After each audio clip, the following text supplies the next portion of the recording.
and welcome for joining us. We are here at The Art of Life, and I am your host, Willow Chang.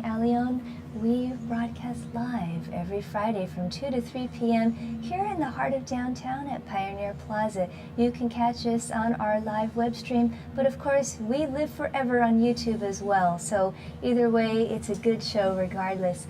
I am so happy to have a special guest with us today, and in the heart of journalistic integrity, I must disclose that I not only know this lovely lady, but I work with her as well. I'm so delighted to have our guest, Miss Renee Tillitson from the Still and Moving Center. Welcome, Renee. Oh, thank you so much, Willow. So one of the things that I'd like for our viewers out there to know is that we have this fairly new place, the Still and Moving Center, and I think what's so fascinating about it is the perpetual cast of characters and classes and the resources that are offered for the mind, the body, and the spirit. Continual learning, community. Tell us about the Still and Moving Center, because for some people they may not be aware of it, but other people who are, they get very excited. Oh. So how did you come to create the Still Moving Center? Well, I was originally, when I lived in California, a member of, and eventually a board member of, an organization called the Institute of World Culture.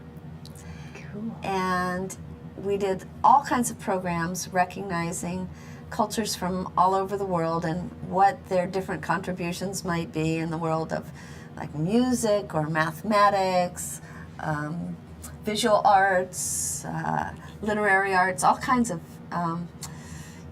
wonderful contributions made by cultures around the world. And when I moved to Oahu in 2002, I really missed having a place like that to go to.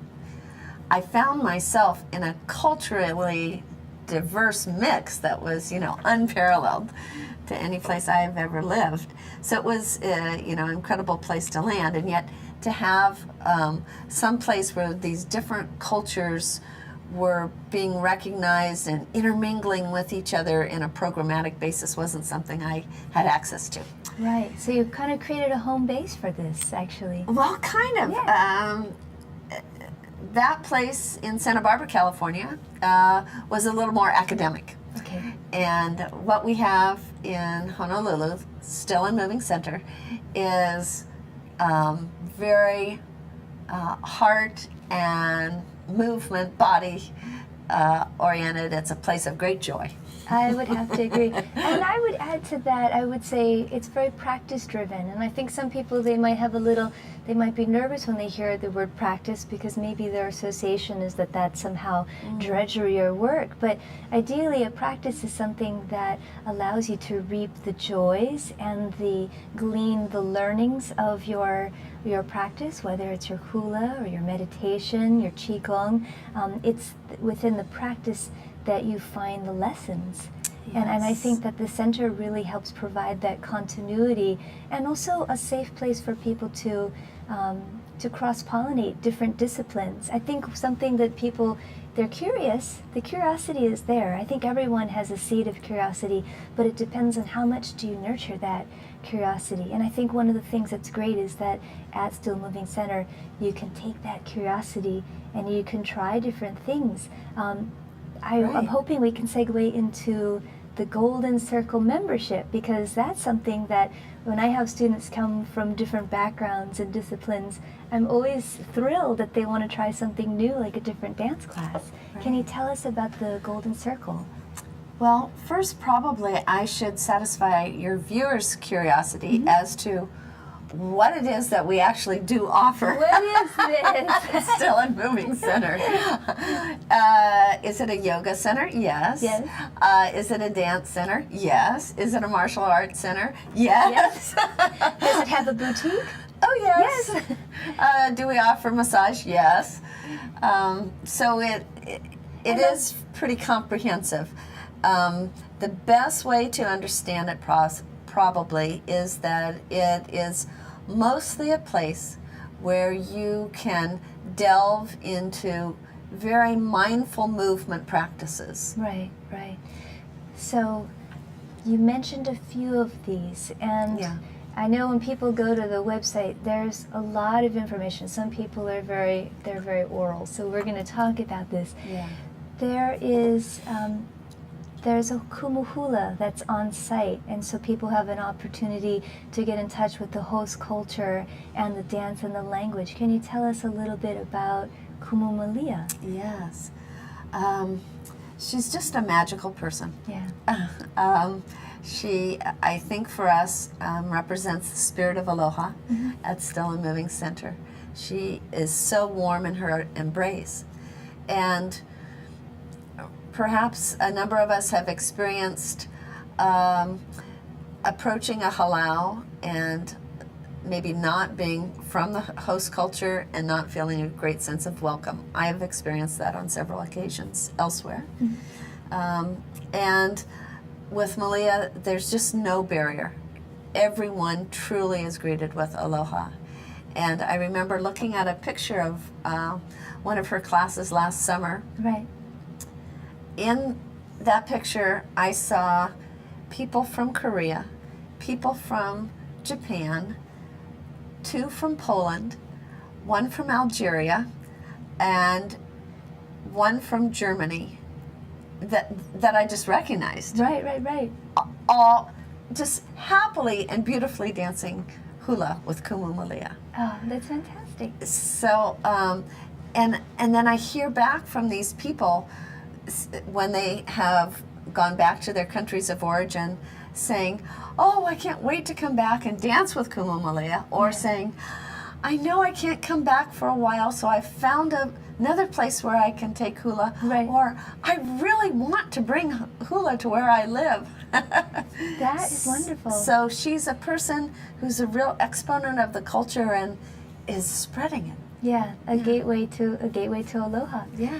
In addition to hula, there's many different disciplines of dance, and I'm going to just speak off the top of my head. You have Bharatanatyam. Yes. There's been different types of Afro-Cuban and Latin dance forms, modern dance, clearly Buto-inspired dance. Also, you've hosted many workshops with fine people. I remember you've had, I hope I'm correct here, Nepalese sacred dance. And met countless people. How did these instructors find Still and Moving Center? I'm curious. And also dancers who do such things as belly dance and Bollywood. Bollywood. Who she's talking about. Wonderful dancers. Yeah. Have, and other movers, for the most part, have found their way to Still and Moving. I did start out with a little seed core group of instructors when my husband was overseeing the remodel of the place before we opened.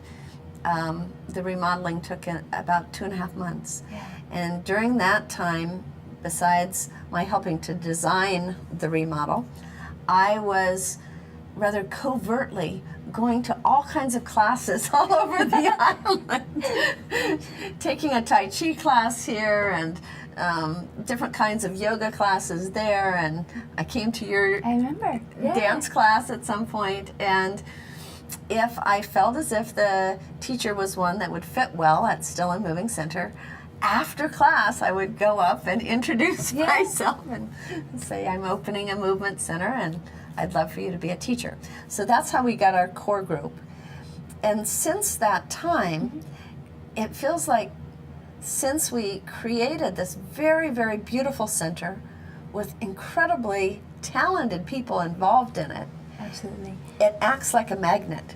And it just keeps pulling people from right and left, saying, hey, can you use me somehow? Can we do something together? Can we collaborate? And that's something that happens with frequency. You'll have someone come through from Australia with a Thai massage, or people come through and they'll actually approach you and say, this is my discipline, or this is my area of expertise. I would love to be able to conduct a workshop, which is so fascinating. I mean, I think that's a great resource for Hawaii, because we are kind of like, I say, the belly button of the earth. So we're at a crossroads where we do have a great exchange of ideas and people and information. So it's great that the center provides that. I wanted the viewers to know something about the name, because it's a very poetic name, a name that holds and imbues a lot of philosophy to it. But I can understand that some people, and I relate to this because I love and I have an affinity for these philosophical, poetic, cultural terms, and then some people have no idea what I'm talking about. So could you explain to us the concept of the name, the Still and Moving Center? And if we could, maybe we could also cut away to our first image, because some people might find that this is helpful as well, which is your logo. Yeah. Well, with the name Still and Moving Center, we do have people call and say, well, so could you come and pick up all the things in our house because we want to move next week? No, we're not a moving company. Move your body, not your possessions. But that logo, if you want to show that again, that'd probably be good to look at while I'm describing it. That logo represents the idea that each of us has within ourselves the potential of holding a still center, that we can be very internally calm and equipoised in the midst of great motion.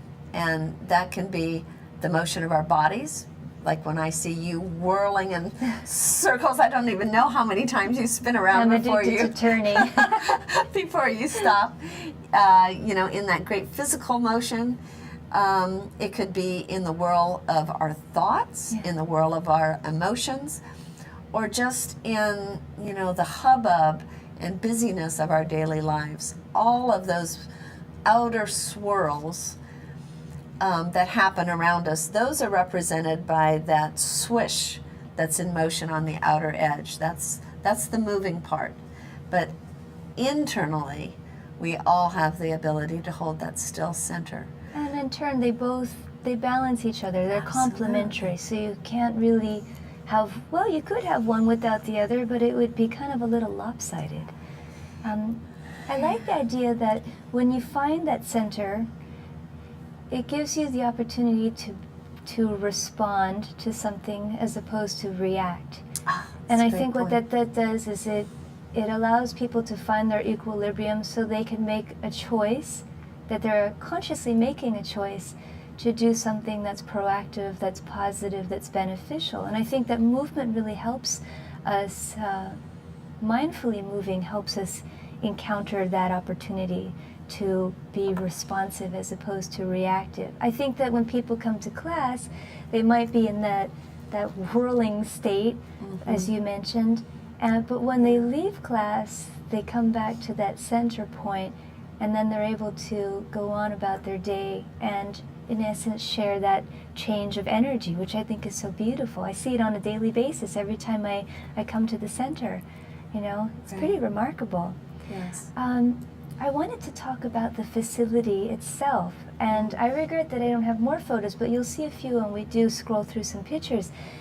My God, it's so beautiful. I mean, honestly, having been to different parts of the world, when I first went to the center, I literally thought this is the most beautiful multi-purpose space, learning space I've ever been in. Everything from the cork floors to the sprung manglewood floors, the ceilings, the integration of the colors, the beautiful statuary from very different disciplines and spiritual beliefs. It just has a beautiful organic heartbeat, and there's something so loving about that space. And when it was made known to me that, you know, you actively made every choice, I thought, this is literally like your baby. I mean, and then when I found out you and your husband did it together, I thought, what an amazing, it's a place of love. That is so, it resonates the moment you walk in there. So tell us a little bit. You have a greeting space as people walk into the center. Right. So they're always acknowledged, which I think is a unique experience, because some places you just walk in and you go in and you do your thing. Here, there's always someone who acknowledges the presence of the person walking in. I love the term reception desk. Rather than just a front desk, it's a reception desk where you're received. It really is. And then you have a place that's actually called the gathering place, where I see people, you know, taking naps, talking story, having coffee, having cookies, Yeah. you know. Talking with their new friends Yeah. or their old friends that they brought with them. Exactly. Yeah. Then there's a healing space where people can receive body work, and there's so many different types. I still have yet to try the one where someone can stand on your back. I need to do that. And then there's the dance dojo. Tell us a little bit about the dance dojo, because it's not exclusive to only martial arts disciplines. It's used for many purposes. Right. Well, the dojo part of that name has to do with the fact that it is used for the martial arts. Right. So the martial arts that we currently have represented are Aikido. We have an Aikido sensei, and he has classes for children and adults. And then Tai Chi, we have both a male and a female teacher, new lady teachers also. And each of them have a Qigong portion of their Tai Chi practice. So that happens in the dance dojo. And then because it's called a dance dojo, to a certain extent Tai Chi is... It's movement of energy. Yeah, I mean it almost is dance-like in the way that it appears. Also, we do have very many dance forms that are taught there. So amongst them would be your belly dance and Bollywood classes. And the hula, the Bharatanatyam. Yes, the classical Indian would be Bharatanatyam, and Afro Latin dancing. We've had the Tahitian fitness. Well, we do have just straight Tahitian taught also. Fantastic. Yeah, and all kinds of good stuff. Yeah, Tiare Fit is, you could sort of think Tahitian Zumba. In a way, yeah. With a lot of shouting and a lot of energy. Oh yeah. External. Yeah. And then upstairs, which I think is, oh my goodness, it takes my breath away every time. That amazing barefoot ballroom. I mean, not only is it an expansive space, but the natural lighting, the large Shiva Nataraj, the altar, the floor-to-ceiling mirrors, the capacity for aerial classes, the fact that you have those sliding doors that scroll all those little good things away, it's just so beautiful, everything you did. And I love that I can hop around like a madman and I never feel pain in my joints. I know, that floor is so good. It is really, really good. I mean, everyone walks up and they have an, as Oprah would say, an aha moment when they see this space. It's like they're just blown away. I mean, really. And that's not just our local friends. That's my friends from Germany and from Switzerland, and anyone who's come through, they're just so breathtaking with that space. And on the side, you have another little component, the sun and moon room, which is very beautiful, intimate, warm. A lot of Feldenkrais classes, yoga, and different disciplines happen there. Did the spaces themselves speak to you, or was it a conscious decision? How did you come to devising each of these spaces? Was it purpose-driven, or was it a combination of the two, where it just seemed like it was meant to be for those activities? Well, just to step back a bit, when we were looking for places to rent, I was thinking we'd get some place around maybe 2,200 square feet, a large room that we could put a dividing wall in. Right. So that, you'd have either one big room for one class or two classes going on at the same time if you slid the wall. I have a husband who thinks big. So when we found this building that had both the downstairs for rent and the upstairs for rent, and I asked my husband, so should we get the downstairs on street level? And he said yes. Or should we get the upstairs level and there's more light? He said yes. I said, which one? He said, oh, just get them both. Your husband needs to be cloned. Every woman needs one. No, but what it did to my business model was, it just blew the roof off of it. Because now, all of a sudden, I have 4 movement studios, because there's also that little creativity and downstairs too for the children. So, now 4 movement studios and a massage room and a boutique, all That's to juggle. literally a lot of moving parts there. Yeah, sort of, a 12-ring circus or something. Yeah, my goodness. We have to take a short break, but when we come back, we're going to go through some of those images and talk a little bit more about what type of events happen at the center, because it's certainly a place that enriches the quality of life here in Hawaii, and I want everybody to know about it. So please stay tuned. We're here on The Art of Life. I'm Hong Jiang, host for Asia in Review on Tuesdays. And I'm David Day, host for Asian Review on Thursdays. Both of us broadcast our respective shows at 4 p.m. And my topics tend to deal with questions related to environment, culture, history, and sometimes human rights. And my shows tend to be on international business, foreign policy, geopolitics, and national security. And you can watch our shows live on the ThinkTech website at thinktechhawaii.com. And you can also watch us on YouTube or Olalo. So come join us on Thursdays at 4 p.m. I'm David Day. And on Tuesdays at 4 p.m., I'm Hong Jiang. Aloha. Aloha. Welcome back, and you're watching The Art of Life here on Think Tech Hawaii. I'm your host, Willow Chang Alion. And if you're just joining us, well, we have a special guest. We have the director of the Still Moving Center, Miss Renee, in the house. And we were discussing not only the actual physical location of Still Moving Center and the concept behind it, but I wanted to transition into some of the activities that go on there. And I thought this might be a nice time to also get some visuals going. So we're going to cut away to some imagery.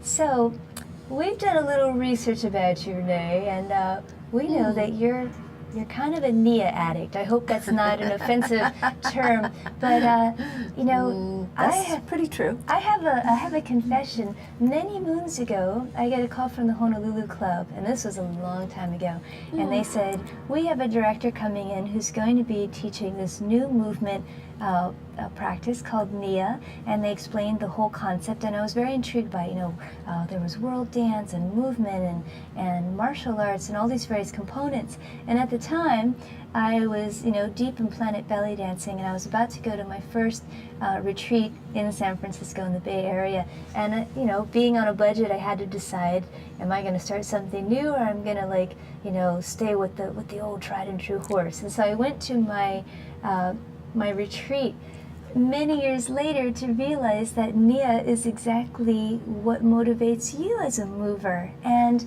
the irony that here we are at Still Moving Center, which is really in many ways kind of a home base for all of the practitioners of Nia. Can you tell us about Nia, and also let us know a little bit about the various training, because you've had all of the rock stars of Nia come through Honolulu and do trainings and events and what have you. And I know that a lot of people, once they start Nia, they never look back. Nia grabbed me. Testify. Yeah.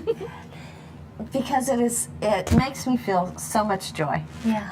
I can go into a Nia class, whether I'm taking it or teaching it, and feel maybe a little discouraged or frustrated or whatever that kind of negative emotion of the day is. And Nia absolutely never fails to transform it into an experience of joy. I always walk out completely drenched. Nobody wants to hug me. And just glowing.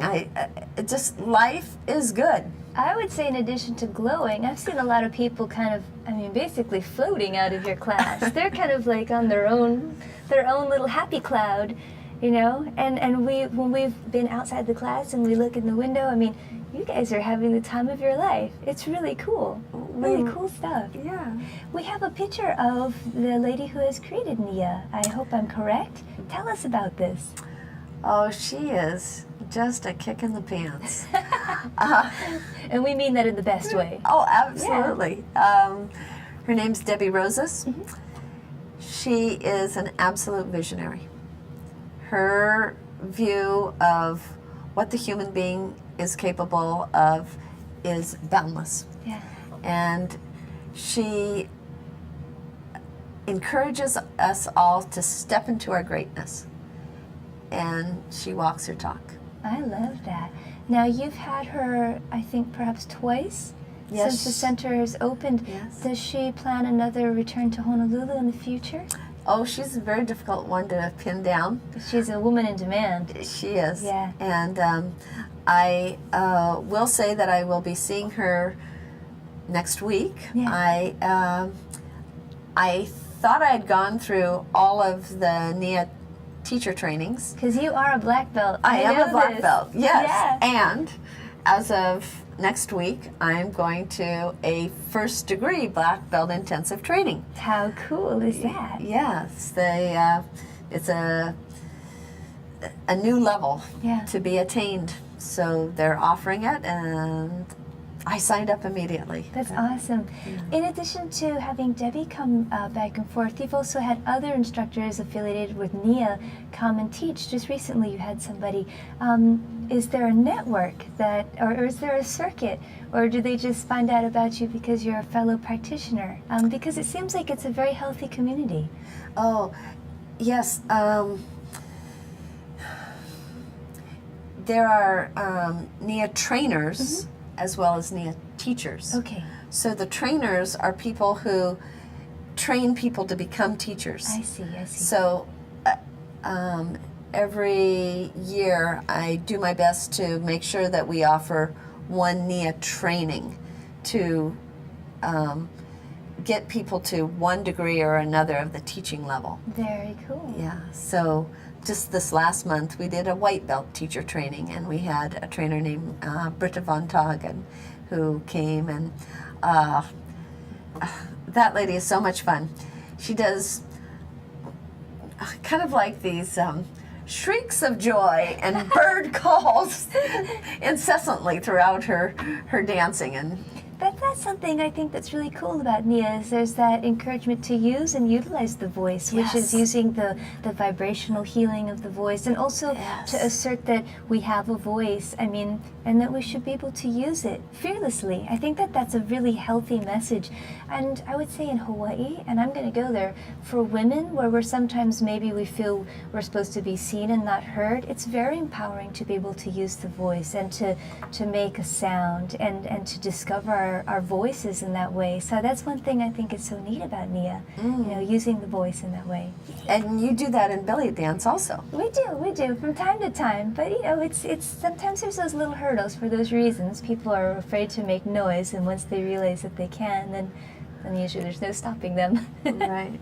Well, and there is the local tradition when you call the kaheas in hula, you are using the voice while dancing. So from that tradition, there is a practice of dancing and using voice that actually I did not find when I was doing NIA on the mainland.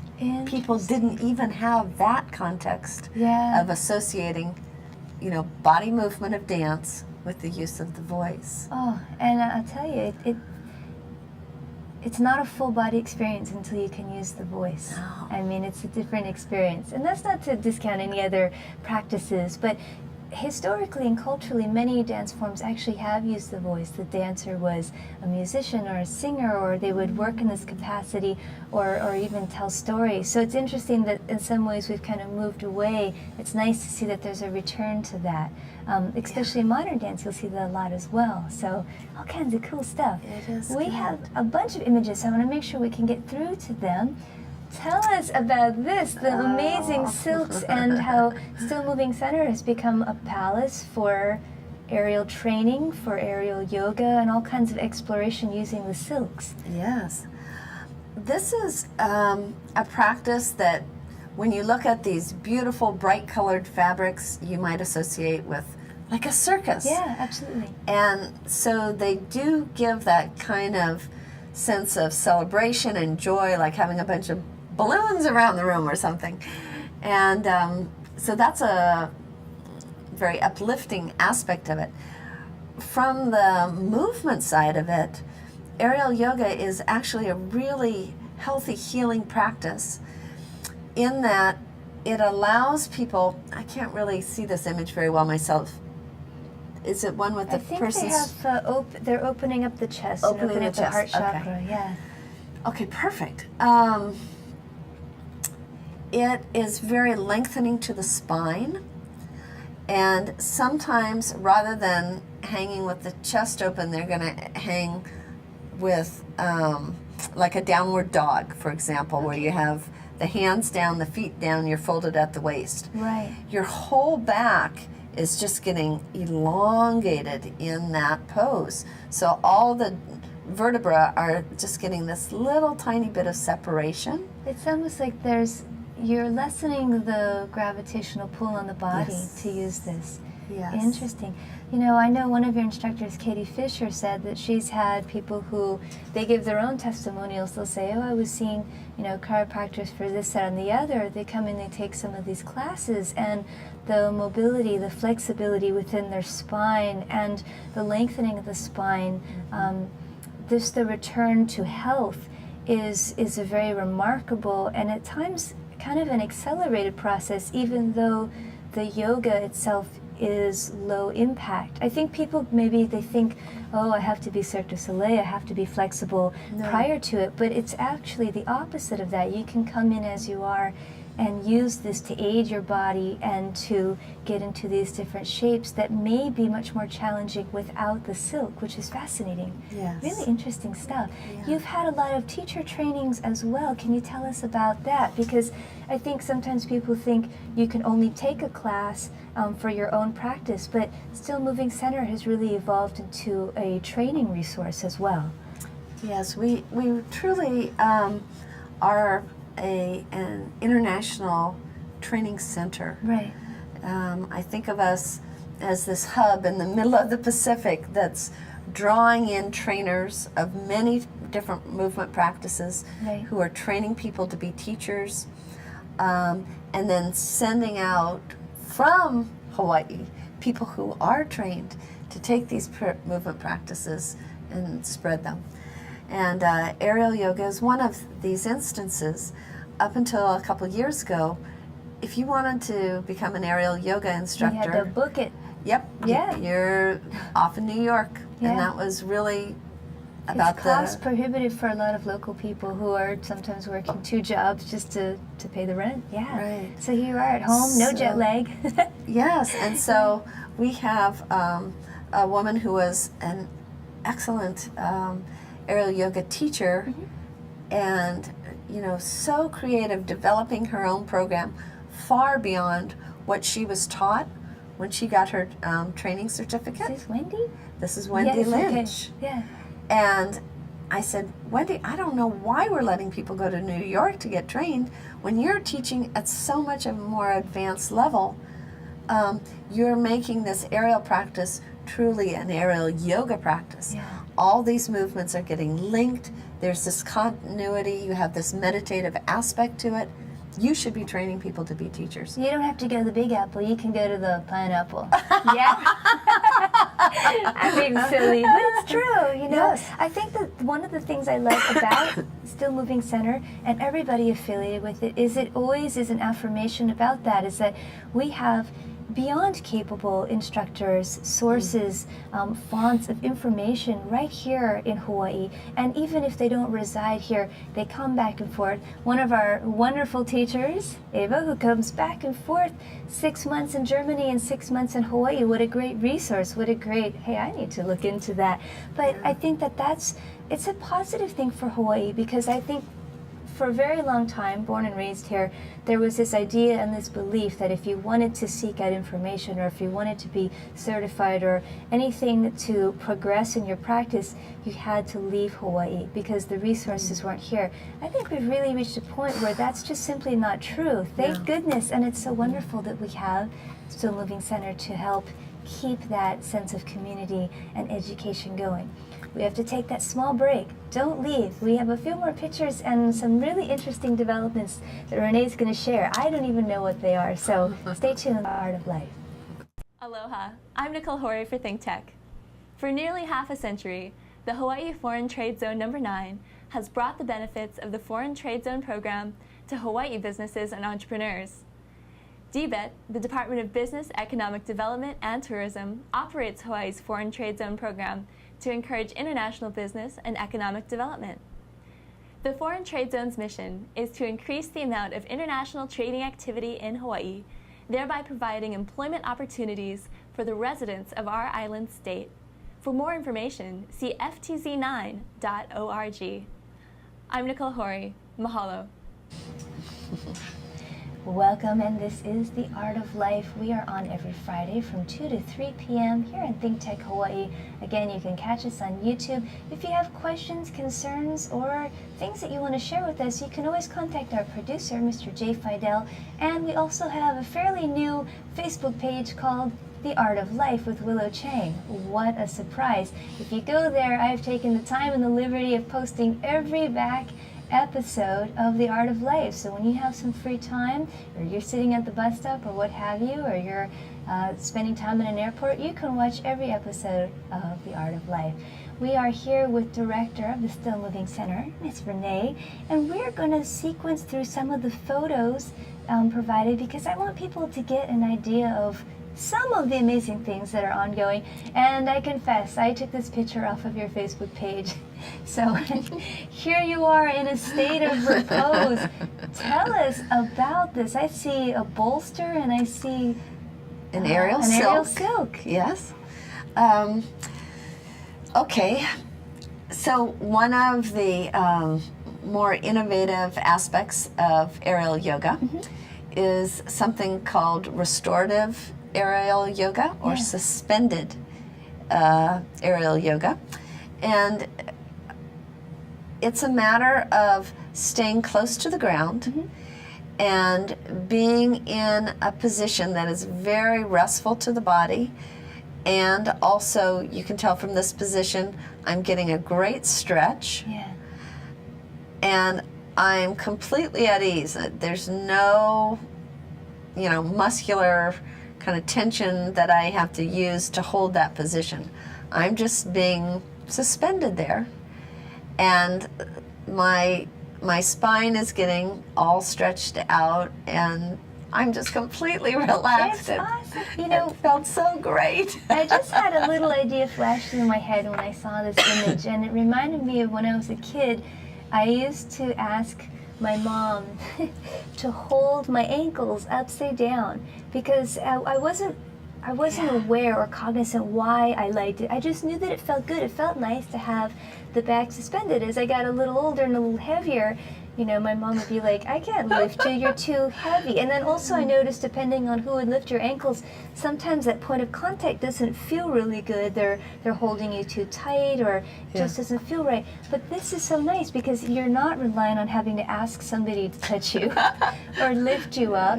And yet you have all of those benefits of being suspended and getting that stretch between the fascia. That's today's word. You can look this up on Wikipedia.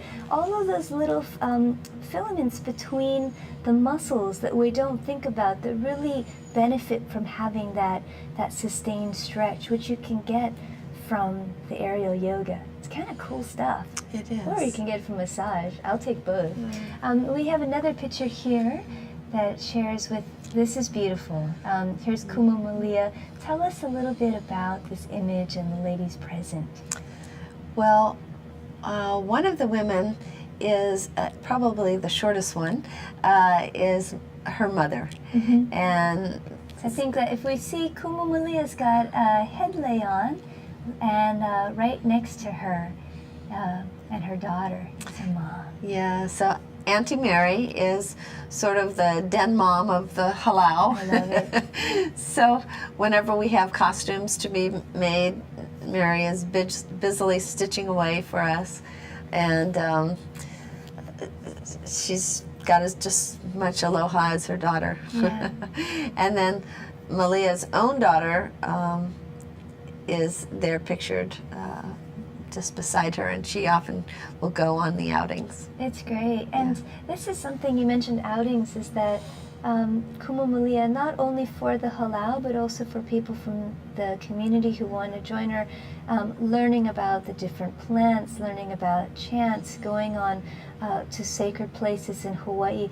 She really helps instill an appreciation for the beautiful place that Hawaii is, with all of its stories, its lore, its folklore, its plants.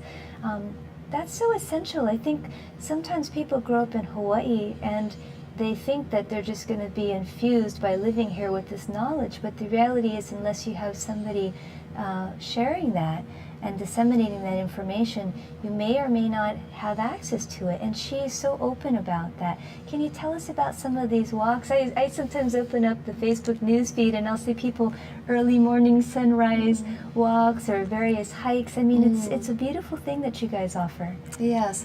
Well, the halau on the equinoxes and the solstices does a hiuvai, an ocean cleansing. Okay. And she invites everybody to come. If you're a friend of the halau, if you just want to tag along. I had a visiting NIA trainer in town one time, and I asked if he could come along. She said, "Oh yes, everybody's welcome." So that is sunrise at the beach, and so we show up usually at 5 a.m. There's meditation on the beach where she really asks us to notice everything that is going on.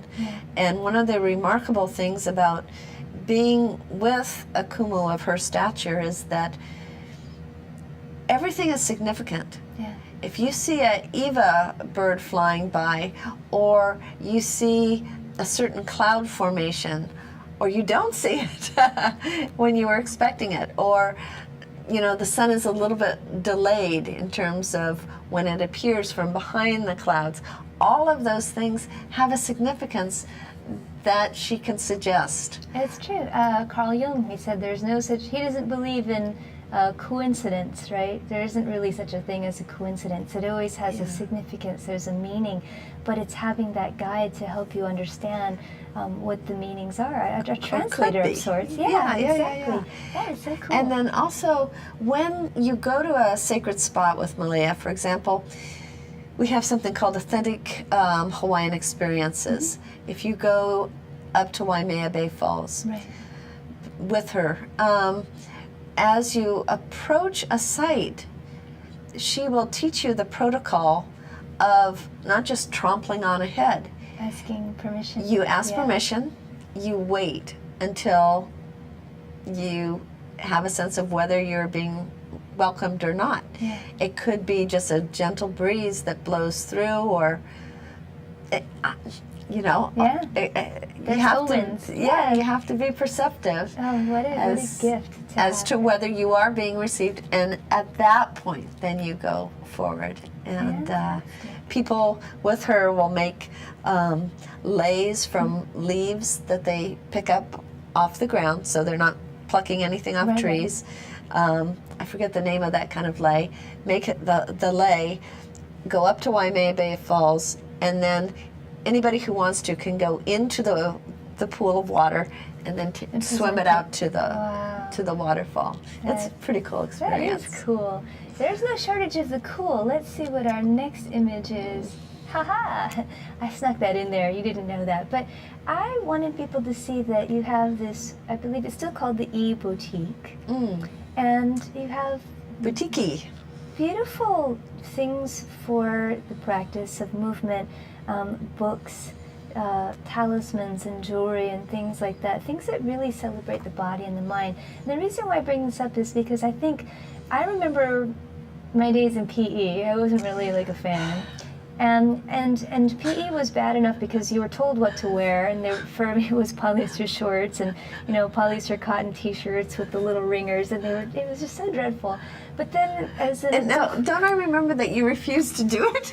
I tried to do that as well, and I would hide behind the porta pit, and I didn't want the teachers to see I wasn't running the laps, and they always knew I was hiding there. How did they know this? And then as a young adult, I tried the gym thing, because in the 80s and 90s, that was the thing that you did, and I felt so much anxiety because I just felt like I never had the right clothes. I mean, for someone who really beats to my own drummer, when I was in the environment of a gym, I suddenly felt very self-conscious because I realized I always had the dorky shoes and I didn't have the right kind of athletic wear. And I mean, the thing that I love at Still Moving Center is it's like your freak flag can fly. Everyone comes in. There's no judgment passed. And yet you also have this beautiful boutique with these clothes that are made out of organic materials, bamboo, things that breathe, things that move, things that make sense, that celebrate a global existence, they celebrate color, that are free trade, you know, all of these different elements. And I love seeing when the ladies come in, and then slowly, the longer they come to classes, I see them wearing all the things in the shop, and it's amazing how it looks beautiful on everyone. Whether you have, you know, a robust, full-bodied woman or a slender woman, these clothes look great, and their spirits are lifted. There's never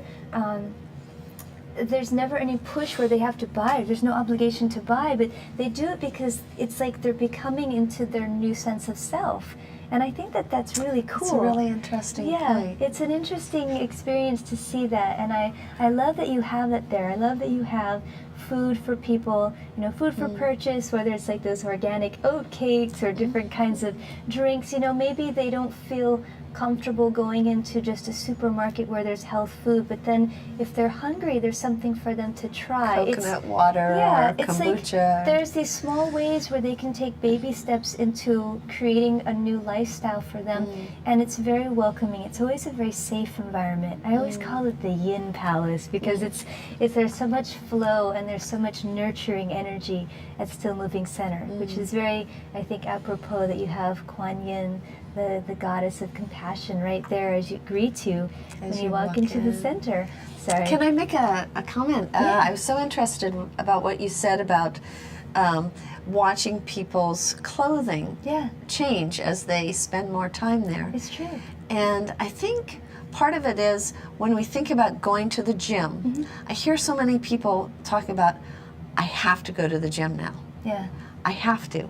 And it becomes a sense of obligation. It's just another form of work. Yeah. And so you put on your gym clothes. It's like, let's get serious. Let's put on these sweats and these workout clothes. Exactly. Work out. My $100 tennis shoes. You know, but even the element of work is in the wording of it. My workout clothes. It's true. And the clothing that we have at Still and Moving Center is so much more fun and it's integrated free into your life. and joyous.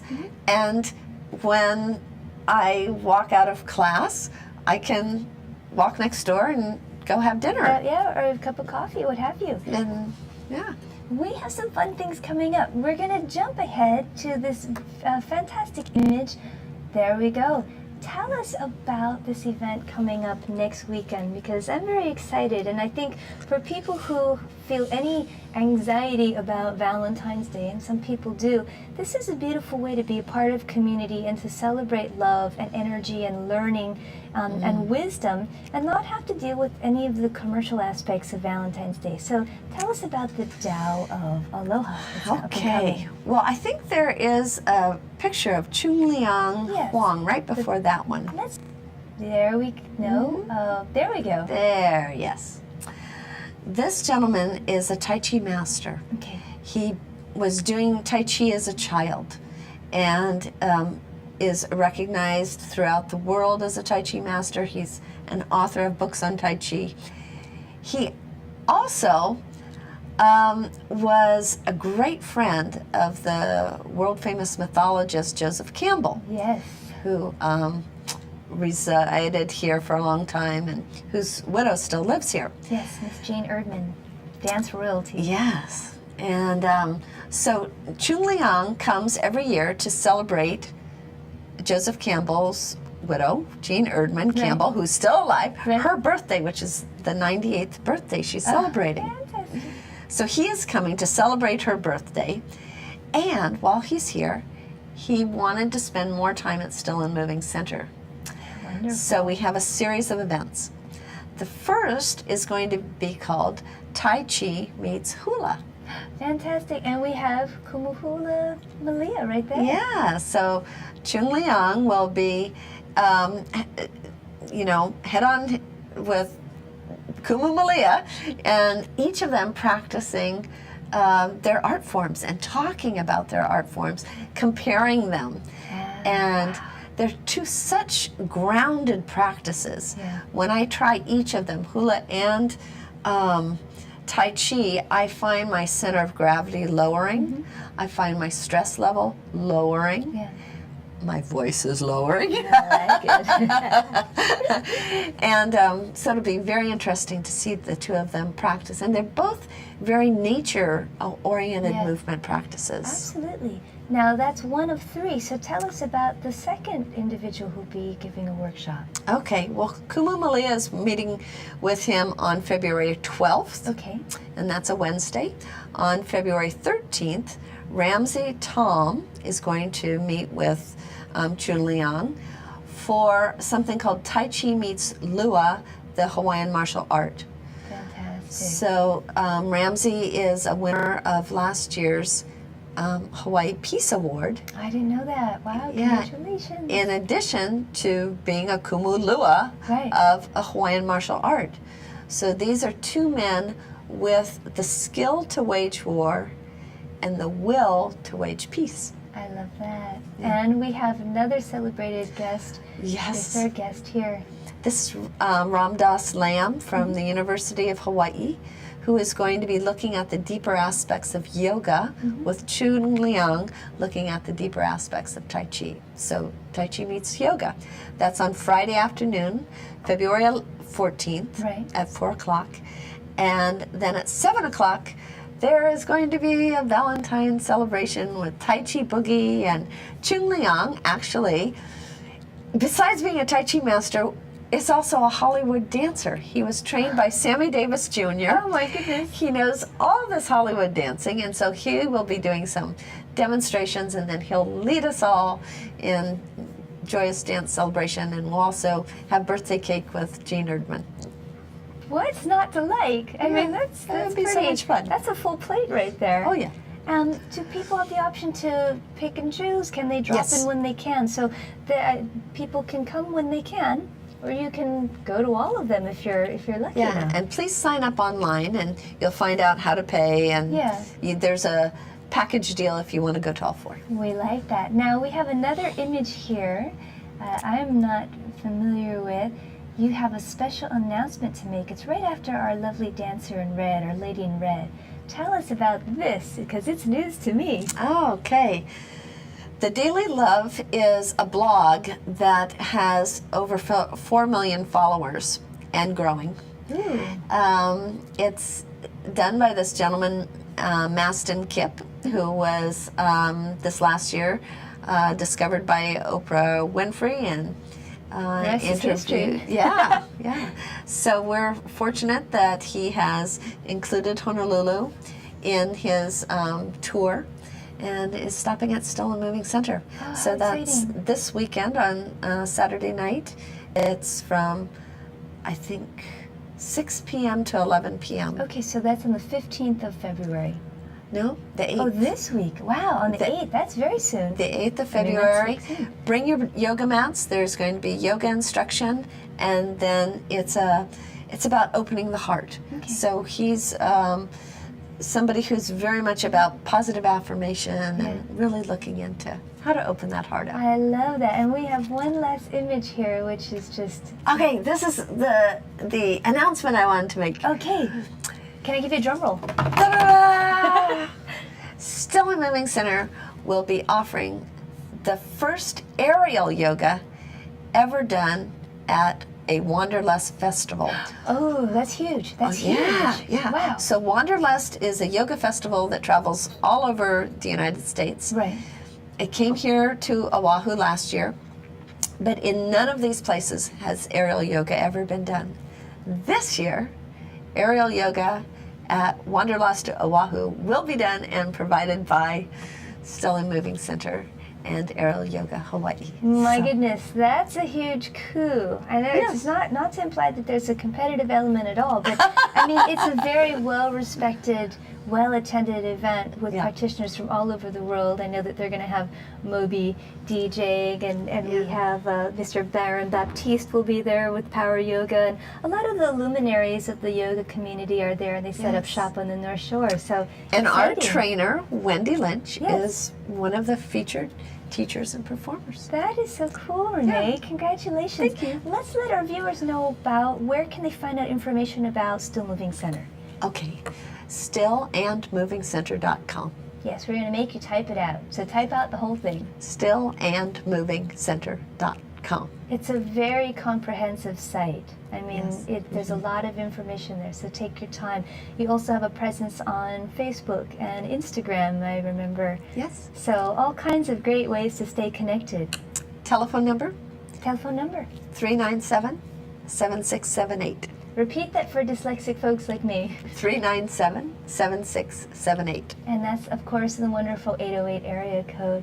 Renee, it's been such a joy having thank you. you. I know this will not be the last time we'll have you again, because there's always new events happening, and would love to have the opportunity to share with you again. Thank you so much for being here on The Art of Life. Thank you, Willow. See you soon. No doubt. Yes. In class. Yeah, always a pleasure.